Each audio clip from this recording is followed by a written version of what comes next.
July 27, 2025. We from KASAMMA KO and the Philippines Human Rights Network in Korea, along with various organizations, are dismayed with the decision of the Supreme Court to declare the unconstitutionality of impeachment trials due to technicalities, which is the July 25 ruling is not just wrong, it is, and an insult to the very design of our democracy. It prevents to respect the Constitution, but tramples on its spirit. It reduces impeachment to a game of babes and filings, ignoring the principle that no one, not even a vice president accused of betrayal of public trust, is above scrutiny. Instead of helping the victims of Typhoon Crising, Dante and Emong, Vice President Sara Duterte is gallivanting to encourage OFWs, or overseas Filipino workers in Korea, to join her in calling for the return of former President Rodrigo Roa Duterte, who is currently detained at the International Criminal Court for crimes against humanity. Aside from all of this, in the year 2023, the Commission on Audit findings regarding Vice President Sara's confidential fund were released, revealing that 125 million was spent in just 11 days. In the last month of 2023, the Commission on Audit also noted the suspicious names submitted by Vice President Sara, such as Piatos, known as SNAP.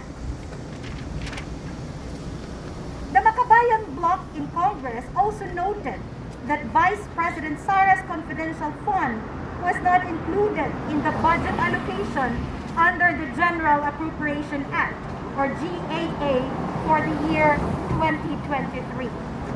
After the Makabayan bloc in Congress exposed the anomalous spending of funds by Vice President Sara, it became a topic of discussion throughout the Philippines to hold her accountable.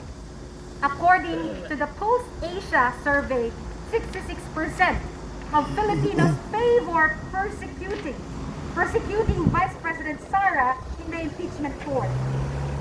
After the process of reviewing the documents submitted by the Commission on Audit was completed, more than 200 congressmen agreed to impeach Vice President Sara in March 2025.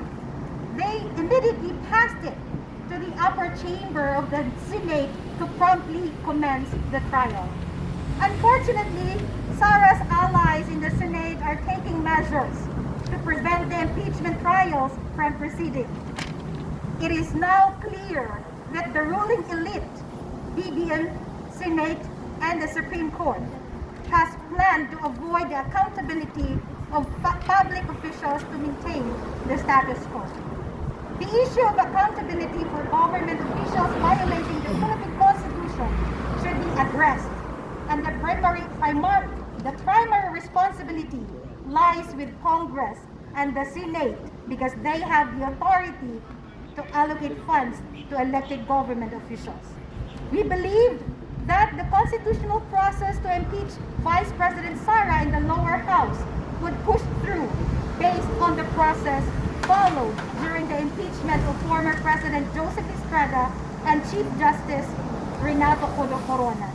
We collectively express hope for the immediate commencement of impeachment proceedings in the Senate, which functions as the impeachment court that will hear the case against Vice President Sara Duterte.